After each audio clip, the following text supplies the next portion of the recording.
নমস্কার, আমি Rimon. Welcome to বিদ্যাকোষ। আজ আমরা ম্যাথের নতুন চ্যাপ্টার পার্টনারশিপ স্টার্ট করতে চলেছি, মানে অংশীদারি কারবার।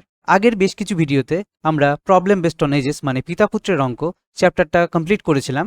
যদি তোমরা না দেখে থাকো তাহলে আই বাটনে লিঙ্ক থাকছে, সেখান থেকে তোমরা দেখে নিও। তো পার্টনারশিপ স্টার্ট করার আগেই আমরা এই পার্টনারশিপের ব্যাপারে কি থাকে এই অঙ্কগুলোতে সেগুলো আমরা একটু দেখে নেব। দেখো, প্রত্যেকটা চ্যাপ্টারের কনসেপ্টই হচ্ছে তার গোল্ডেন রুল। তো আমরা যদি কোনো চ্যাপ্টারের কনসেপ্টটা খুব ভালো মতো পড়ে নিই তাহলে দেখবে তোমার সেই চ্যাপ্টারটা খুব ইজি মনে হবে।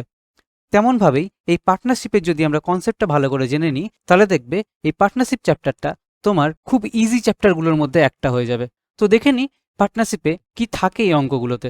দেখো, এই পার্টনারশিপের অঙ্কগুলোতে তোমরা দেখতে পাবে যে এই পার্টনারশিপের চ্যাপ্টারে তোমরা দেখবে যে 2 জন 3 জন 4 জন বিভিন্ন ব্যক্তি দেওয়া থাকে এবং তারা একটা অ্যামাউন্ট মানে একটা টাকা ইনভেস্ট করে কোনো একটা বিজনেসে। তারপরে কিছুদিন পর সেখান থেকে প্রফিট হলে সেই প্রফিটটা তারা নিজেদের মধ্যে ডিস্ট্রিবিউট করে নেয়। এবার তাদের যে টাকাটা প্রফিট হচ্ছে সেই টাকাটা এরা ডিস্ট্রিবিউট করে এদের প্রফিট রেশিও দিয়ে। এই প্রফিট রেশিওটা আমরা বার করব। এরা যেই পরিমাণ টাকা ইনভেস্ট করছে সেই টাকার উপর ভিত্তি করে আমরা প্রফিট রেশিওটা বার করে নেব। তো দেখো, এখানে 1 নম্বর আমি দেখে বলে দিচ্ছি কি থাকে। দেখো, প্রথমে হয়তো দেখা গেল 4 জন ব্যক্তি আছে, এ, বি, সি আর ডি। এই 4 জন ব্যক্তি আছে। এরা কোনো একটা বিজনেসে এ 10 টাকা, বি 20 টাকা, সি 30 টাকা এবং ডি 40 টাকা ইনভেস্ট করেছে। এবার দেখা যাচ্ছে কিছুদিন পর গিয়ে তাদের একটা অ্যামাউন্ট লাভ হচ্ছে। এবার এই অ্যামাউন্টটা এই 4 জনের মধ্যে ভাগ হবে। এবার অ্যামাউন্টটা ভাগ হবে কোন রেশিওতে? এই রেশিওটা আমরা বার করব এদের অ্যামাউন্ট মানে যা ইনভেস্ট করছে সে ইনভেস্টের উপর ডিপেন্ড করে। তাহলে আমরা এদের প্রফিট রেশিওটা কি করে বার করব? দেখো, যেহেতু এরা ইকুয়াল সময়কালের জন্য ইনভেস্ট করেছে তাহলে এদের প্রফিট রেশিওটা হবে এদের ক্যাপিটালের পরিমাণটা এদের প্রফিট রেশিও। তাহলে দেখবো যে কি আমরা এদের প্রফিট রেশিও হিসেবে কি হচ্ছে 10 টাকা, 20 টাকা, 30 টাকা, 40 টাকা, এই হচ্ছে এদের প্রফিট রেশিও। বাট আমি রেশিওর ক্ষেত্রে কি বলেছিলাম যে রেশিও হচ্ছে যে কি সিম্পলেস্ট ফর্ম। দেখো, প্রত্যেকটা নাম্বারকে কিন্তু আমরা 10 দিয়ে কাটতে পারছি। তাহলে এখান থেকে 0 0 0 0 কেটে গেলাম। তাহলে এবার এদের কি প্রফিট রেশিওটা কি কত দাঁড়াচ্ছে? প্রফিট রেশিও কি দাঁড়াচ্ছে এর 1 টাকা মানে 1:2:3:4 হচ্ছে এদের প্রফিট রেশিও। তাহলে তারা এই রেশিও অনুযায়ী তারা তাদের অ্যামাউন্টটা পেয়ে থাকবে। ঠিক আছে, এই একটা অঙ্ক হয়। আর একটা দেখবে এখানে সময় ইকুয়াল বলা আছে। এবার দেখবে যে কি কোথাও যদি সময় ইকুয়াল বলা না থাকে, আমি 2 নাম্বার কেস ধরছি। ধরে নাও এ, বি, সি অ্যান্ড ডি এই 4 জন ব্যক্তি। এ তার 10 টাকা হচ্ছে 1 বছরের জন্য ইনভেস্ট করলো, বি তার 20 টাকা 2 বছরের জন্য ইনভেস্ট করলো, সি তার 30 টাকা 3 বছরের জন্য ইনভেস্ট করলো এবং ডি তার 40 টাকা 4 বছরের জন্য ইনভেস্ট করলো। তাহলে এদের প্রত্যেকের ইনভেস্টের অ্যামাউন্টটা আলাদা আলাদা।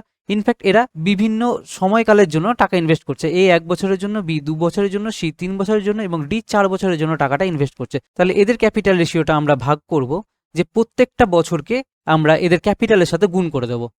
তাহলে দেখো, এর সাথে মানে আমরা 1কে গুণ করছি, বি এর সাথে 2কে গুণ করছি, সি এর সাথে 3কে গুণ করছি এবং ডি এর অ্যামাউন্টের সাথে 4কে গুণ করে দিচ্ছি আমরা। তার ফলে কি এদের প্রত্যেকের অ্যামাউন্টটা ইকুয়াল হয়ে যাচ্ছে। এবার দেখো, এখানে একটা কনসেপ্ট রয়েছে, আমি বলে দিই তোমাদের। জেনারেলি এই কনসেপ্টটা আসছে কি করে। ধরো তুমি প্রত্যেক মাসে মাসে 100 টাকা করে জমাচ্ছ। প্রত্যেক মাসে, প্রথম মাসে 100 জমালে, দ্বিতীয় মাসে আবার 100 জমালে, তৃতীয় মাসে আবার 100 জমালে, চতুর্থ মাসে আবার 100 জমালে। তুমি কি এই 1 মাস, 2 মাস, 3 মাস, এই 4 মাস, এই 4 মাসে কি করলে তুমি টোটাল কত জমালে? 400 টাকা জমালে, তাই তো? এবার আমরা তো এইভাবে প্রত্যেকটা অ্যামাউন্টকে এইভাবে বারবার যোগ করব না। তখন কি করব, যেহেতু আমাদের অ্যামাউন্ট যেটা জমাচ্ছি সেটা ইকুয়ালি থাকছে, তাহলে কি করব আমরা এই 100 ইন্টু, যেহেতু আমরা 4 মাস জমাচ্ছি, ইন্টু 4 করে দেবো। তাহলে কি আমরা এই 400 টাকা অ্যামাউন্টটা পেয়ে যাচ্ছি। তাহলে এইভাবে আমরা ক্যাপিটালটাকে ইকুয়াল করে নিচ্ছি। সেম জিনিসই আমরা এইখানে করেছি। প্রত্যেকটা বছর ওয়াইজ আমরা ক্যাপিটালটাকে ইকুয়াল করে নিয়েছি। তাহলে এবার এই রেশিওটা কত দাঁড়াচ্ছে? দেখো, রেশিওটা এই 0 0 আমরা কেটে দিচ্ছি। প্রত্যেকটা শূন্যগুলো যদি আমি কেটে দিই তাহলে কত হচ্ছে? 1 ইন্টু 1 মানে 1, 2 দুগুণি 4, 3 তিরিকে 9, 4 4 16। এই হচ্ছে এদের প্রফিট রেশিও। আমরা এদের প্রফিট রেশিওটা কি করে বার করলাম? অ্যামাউন্টের সঙ্গে বছরকে গুণ করে আমরা প্রত্যেকের প্রফিট রেশিওটা বার করে নিলাম। এই জিনিসটুকুটা তোমরা মাথায় রাখো, বাকি আমরা অঙ্ক করতে করতে শিখে যাব। ঠিক আছে, তো চলো আজকে আমরা প্রথম অঙ্কটা দেখে নিই। দেখো, প্রথম অঙ্কে কি বলেছে? অঞ্জন, বাপন অ্যান্ড চন্দন ইনভেস্টেড 1200, 1500 এবং 1900 টাকা respectively in a business. In what ratio should the profit be divided? মানে কি বলেছে, অঞ্জন, বাপন এবং চন্দন একটি ব্যবসায় যথাক্রমে 1200, 1500 এবং 1900 টাকা বিনিয়োগ করেছিল। তার ফলে কি হয়েছে, মুনাফাটা কোন অনুপাতে তাদের ভাগ করতে হবে। মানে আমাদের জাস্ট এখানে প্রফিট রেশিওটা বার করতে বলেছে। আমরা প্রফিট রেশিও কীভাবে বার করব? তাহলে এখানে কি আছে, এই অঞ্জন, এই বাপন আর এই হচ্ছে কি চন্দন, তিনজন ব্যক্তি। এ কত টাকা ইনভেস্ট করেছে? 1200 টাকা। বি কত টাকা ইনভেস্ট করেছে? 1500 টাকা। আর সি কত টাকা ইনভেস্ট করেছে? 1900 টাকা। এবার আমরা এদের প্রফিট রেশিওটা কি করে বার করব? কি করলাম, আমরা জাস্ট যে যতদূর অবধি কাটা যাচ্ছে ততদূর অবধি কেটে দেবো। এই দুটো শূন্য কাটা যাচ্ছে, এর দুটো শূন্য কাটা যাচ্ছে, এর দুটো শূন্য কাটা যাচ্ছে। তাহলে এদের প্রফিট রেশিওটা কত দাঁড়াচ্ছে? প্রফিট রেশিও এদের দাঁড়াচ্ছে 12:15:19। তাহলে এটা হচ্ছে আমাদের অ্যান্সার, 12:15:19। এই হচ্ছে আমাদের অ্যান্সার। আমাদের জাস্ট প্রফিট রেশিও বার করতে বলেছে, আমাদের এই হচ্ছে প্রফিট রেশিও। আমাদের অঙ্কতে শুধুমাত্র প্রফিট রেশিও জানতে চাওয়া হয়েছে, তাহলে এইভাবে আমরা এর প্রফিট রেশিও বার করে নিলাম। তো চলো নেক্সট অঙ্ক কি আছে দেখে নিই। রাম, শ্যাম and Rakesh together started a business in a partnership. The ratio of their capital is 3:4:7. If their annual profit be rupees 21,000, then what will be Rakesh shares in this profit? দেখো কি বলেছে অঙ্কটাতে, রাম, শ্যাম ও রাকেশ একসঙ্গে একটা ব্যবসা শুরু করলো। এবার ব্যবসা শুরু করার পর কি হয়েছে, তাদের মূলধনের অনুপাতটা দিয়ে দিয়েছে। দেখো তাদের কি বলেছে, এবার প্রফিটের যে অনুপাতটা, আমরা আগের অঙ্কতে প্রফিটের অনুপাত বার করে নিয়েছিলাম, এখানে কি প্রফিটের অনুপাতটা এবার দিয়ে দিয়েছে। কি দিয়েছে, এই হচ্ছে রাম, এই হচ্ছে শ্যাম আর এই হচ্ছে রাকেশ, তিনজন ব্যক্তি। এবার রামের প্রফিট হচ্ছে কত? 3, শ্যামের প্রফিট 4 আর রাকেশের প্রফিট 7। তারা এই অনুপাতে টাকাটা ডিস্ট্রিবিউট করেছিল। এবার কি বলেছে, তাদের বছরের শেষে কত টাকা লাভ হচ্ছে? তাদের বছরের শেষে টোটাল লাভ হয়েছে 21,000 টাকা। 21,000 টাকা তাদের বছরের শেষে লাভ হয়েছে। তাহলে এবার এইটা আমরা কি করে ভাগ করব? অলরেডি আমাদের কাছে প্রফিট রেশিও আছে, এটাই বলে দিয়েছে আমাদের প্রফিট রেশিও। তাহলে আমাদের প্রফিট রেশিও দেখো কিভাবে বার করছি। এই 7, 4, 3কে আমরা যদি যোগ করি তাহলে কত দাঁড়াচ্ছে? 14। এই 14 হচ্ছে কি টোটাল, এই টোটাল রিপ্রেজেন্ট কত বলা আছে? 21,000। তাহলে এটা হচ্ছে কত টাইমস? তাহলে এই 14 রিপ্রেজেন্টে যদি 21 দেওয়া থাকে তাহলে এটা কত টাইমস হচ্ছে এর? হ্যাঁ, 14 দিয়ে যদি আমরা এটাকে কাটাকুটি করে নিই তাহলে দেখবো 7 দিয়ে যদি কাটি 7 দুগুণি 14, 3 7 21, 3টে শূন্য।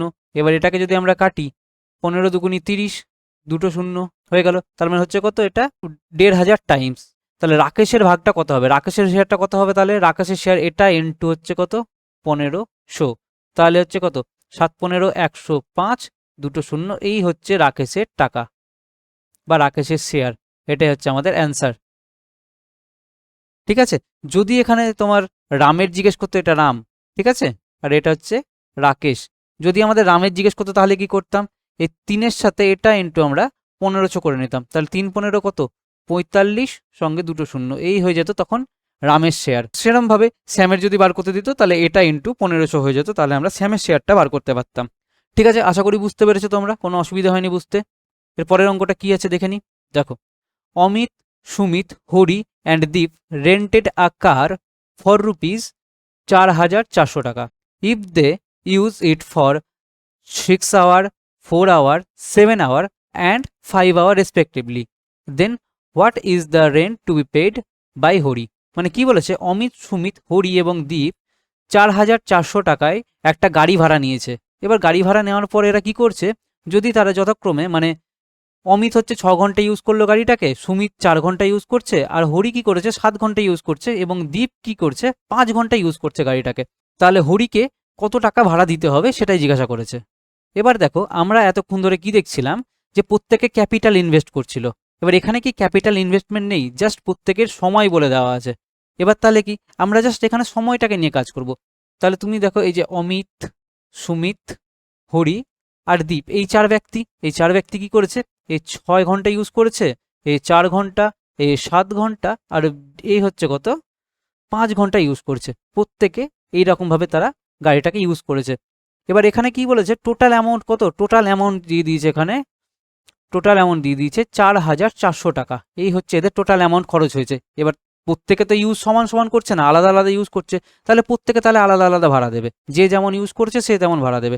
তাহলে কি এখানে আমাদের কি জিজ্ঞাসা করেছে, হরি কত টাকা ভাড়া দেবে, আমাদের এটাই জানতে চেয়েছে, এই হরিটা জানতে চেয়েছে। তাহলে আমরা এখানে এবার কিভাবে বার করবো, আগের অঙ্কটা কিভাবে বার করলাম দেখো, আমরা এখানে সব কটাকে যোগ করে নেব। সব কটাকে যোগ করলে আমাদের কি দাঁড়াচ্ছে, এখানে এই 6 আর 4 হচ্ছে কত 10, আর 7 আর 5 12, মানে হচ্ছে কত 22। টোটাল হচ্ছে আমাদের 22। 22 রিপ্রেজেন্টও কত বলা আছে, এই 4400 বলা আছে তো এটা। তাহলে এটাকে যদি আমরা কাটাকাটি করি তাহলে কত হবে, এখানে 200 টাইমস, 200 টাইমস চলে আসছে আমাদের এখানে। এবার কি হরির শেয়ার চেয়েছে আমাদের কাছে, হরির শেয়ার তাহলে কত করব, এটা ইন্টু 200, তাহলে কত বেরোচ্ছে 7 দুগুণী 1400 টাকা হরিকে পে করতে হবে। ব্যাস এটাই বলেছে আমাদের এখানে, আর এটাই আমাদের অ্যান্সার। ঠিক আছে, চলো এর পরের অঙ্কটা দেখে নিই। দেখো এখানে কি বলেছে, Amit, Madhu and Prakash constructed a work for rupees 5700 টাকা। Together Amit and Madhu are to do 11/19, মানে 19 ভাগের 11 ভাগ কাজ করছে টোটাল কাজের মধ্যে। Then what will be the share of Prakash, মানে প্রকাশের শেয়ারটা কত, প্রকাশের টাকাটা কত পাবে সেটাই জিজ্ঞাসা করেছে। দেখো কি বলেছে, আমি বাংলায় বলে দিচ্ছি একবার। অমিত, মধু এবং প্রকাশ এত টাকায় একটা কাজ করার চুক্তি করেছে, যে আমরা 5700 টাকায় একটা কাজ করব। এবার কি করেছে, অমিত এবং মধু দুজন মিলে একসাথে কাজ করছে, কি টোটাল কাজ, টোটাল কাজের 11 ভাগ কাজটা এরা করে নিচ্ছে। এটা এটা যদি আমাদের টোটাল কাজ হয় তাহলে 11 ভাগ কাজটা ও করে নিচ্ছে। এবার কি বলেছে, তাহলে প্রকাশের টাকার ভাগটা কত হবে, মানে প্রকাশ কত টাকা পাবে সেটা জিজ্ঞাসা করেছে। তাহলে দেখো আমরা এখানে ধরে নিই টোটাল ওয়ার্ক, টোটাল ওয়ার্ক যদি আমরা এখানে ধরে নিই 19, দেখো তুমি টোটাল ওয়ার্ক যা ইচ্ছে ধরতে পারো, 1 2 3 4 পয়েন্ট সামথিং, যেটা ইচ্ছে তুমি এখানে ধরতে পারো, XYZ যা ইচ্ছে তুমি ধরতে পারো, বাট আমরা এমন কিছু একটা ভ্যালু ধরবো যেই ভ্যালুটার দ্বারা আমাদের অঙ্কটা করা ইজি হবে। তাহলে দেখো এখানে আমরা টোটাল ওয়ার্ক যদি 19 ধরে নিই, তাহলে এবার কি দেখতে পাচ্ছি, 19 কাজের মধ্যে এই অমিত আর কি মধু এরা দুজন মিলে কত কাজ করে দিচ্ছে, এরা একাই 11 কাজ করে দিচ্ছে, মানে এরা দুজনেই 11 কাজ করে দিচ্ছে। বাকি কাজটা কে করছে, তাহলে তাহলে বাকি কাজটা ডেফিনেটলি প্রকাশ করবে। তাহলে প্রকাশ কাজটা কিভাবে করছে, এই প্রকাশ প্রকাশ তাহলে কত অংশ কাজ করছে, এই 19-এর মধ্যে যদি আমরা 11 বাদ দিয়ে দিই তাহলে কত থাকছে, 19 থেকে 11 বাদ দিলে 8 থাকছে। ঠিক আছে, এই 8 কাজটা তাহলে কে প্রকাশ করছে। এবার আমাদের কি চেয়েছে, প্রকাশ কত টাকা পাবে, এই যে এরা 5700 টাকা প্রফিট করছে, 5700 টাকার মধ্যে প্রকাশ কত টাকা পাবে। তাহলে আমরা কি করে বার করব, দেখো টোটাল কাজ হচ্ছে কত 19 কাজ, এর 19-এর মধ্যে এই 11 কাজ এরা দুজন করেছে, আর 8 কাজ কে করেছে, প্রকাশ করেছে। তাহলে কি বলা আছে এখানে, এই 19 রিপ্রেজেন্ট টু কত 5700, এটাই বলা আছে। তাহলে 8 রিপ্রেজেন্ট টু মানে কি, এই প্রকাশের কাজ 8 রিপ্রেজেন্ট টু কত হবে সেটাই আমাদের অ্যান্সার। তাহলে এই 19 দিয়ে যদি আমরা কাটি এটাকে, 3 19 57 300, তাহলে হচ্ছে কত, এটা ইন্টু 3, এটা ইন্টু 300, তাহলে এটা এটাই কষ্ট কত হবে, 3 8 2400, এই 2400 টাকা কে পাচ্ছে, প্রকাশ পাচ্ছে। তাহলে এটাই আমাদের অ্যান্সার। বুঝতে পারলে তোমরা অঙ্কটা? দেখো আজকে আমি খুবই বেসিক লেভেলের অঙ্ক নিয়ে এসেছি। আমরা যেমন প্রত্যেকটা চ্যাপ্টারে 0 লেভেল থেকে অঙ্ক শুরু করি, সেরকম আমরা আজও 0 লেভেল থেকে একদম অঙ্কগুলো শুরু করলাম, এবং আমরা আস্তে আস্তে আগের চ্যাপ্টারের মতো এটাকেও একদম হাই লেভেল অবধি শিখে নেব। ঠিক আছে, আশা করি তোমাদের বুঝতে কোনো অসুবিধা হয়নি। আর ভিডিওটাকে লাইক করো, শেয়ার করো, যদি তোমাদের পছন্দ হয়ে থাকে তাহলে অবশ্যই চ্যানেলটাকে সাবস্ক্রাইব করে রাখো। আমি এখানে ম্যাথের সম্পূর্ণ চ্যাপ্টার কমপ্লিট করাবো। তো আজকের ভিডিওটা আমরা এখানেই শেষ করছি। Thank you.